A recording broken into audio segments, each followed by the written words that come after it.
Senior 1, Units 3 and 4, Form A. Listen to the conversation between Shayla and Joel. Choose the correct answers. May I come in, please? Mr. Hammond? Yes, please, coming in. I'm Sheila. Thank you for coming. We have to talk about your performance as an employee. You've been with us for about 2 months now. Is that right? Actually, it's been over a month. I started in December. Sorry, it seems they had the wrong date. Let me just change it here on your evaluation. All right, Mr. Hammond? You're the new English teacher, I see. How long have you been a teacher?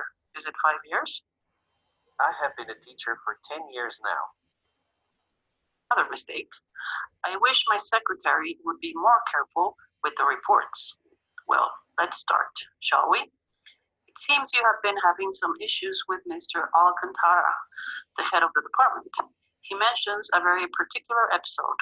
Last week, the head of the department asked you to help him print some material for the presentation. He says you refused. He also mentions you were absent for the presentation. You know all the meetings are mandatory as they are part of the evaluation process. There must be some sort of mistake. I was present for that meeting. I arrived 30 minutes before because Mr. Alcantara asked me to set up the computers. He also asked me to help him out with the presentation, which I did. I will ask Mr. Alcantara about this. Maybe he also asked you to print the material, but you forgot. I will also check the attendance list. Well, let's move on.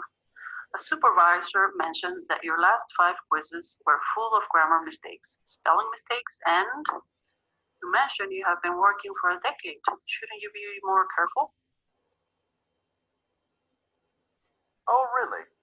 I proofread and edit all papers before I send them to the supervisors.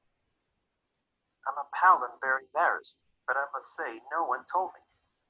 I actually helped Mrs. Diaz with her exams materials. She's a great supervisor, but she requested my help, and I was more than happy to help. You know how it is. We're not perfect. Maybe you had one bad day, so you forgot to check. I will still ask the supervisor. Now that you mentioned Mrs. Diaz, her report mentions you are often late. She also mentions you failed to follow the dress code. She says you have taken 6 days off for health-related issues. Sorry to correct you, but I'm almost never late. I did ask for a day off, but that's about it. I actually had to replace a teacher who was sick for about a week. His class was amazing. The kids were nice, focused, and really just a joy to work with. I'll have to check on that. Let me get back to you after I find out more.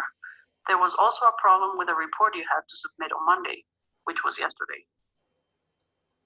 My boss told me I had to submit the reports on Thursday. I actually presented them for approval today, as I wasn't sure he might need time to check them or ask me to correct them. Hey, I'm lost. I have evidence here that says you're not working up to the standards we request, but it seems you don't agree. You seem to have an excuse for everything. I must say, Eric Hammond, I am disappointed. Eric, my name is Joel Hammond. Oh, I'm sorry, Joel. This was Eric's evaluation. Yours is actually impressive. Everyone loves working with you. Lucky we found out. I was going to fire you. Lucky me then.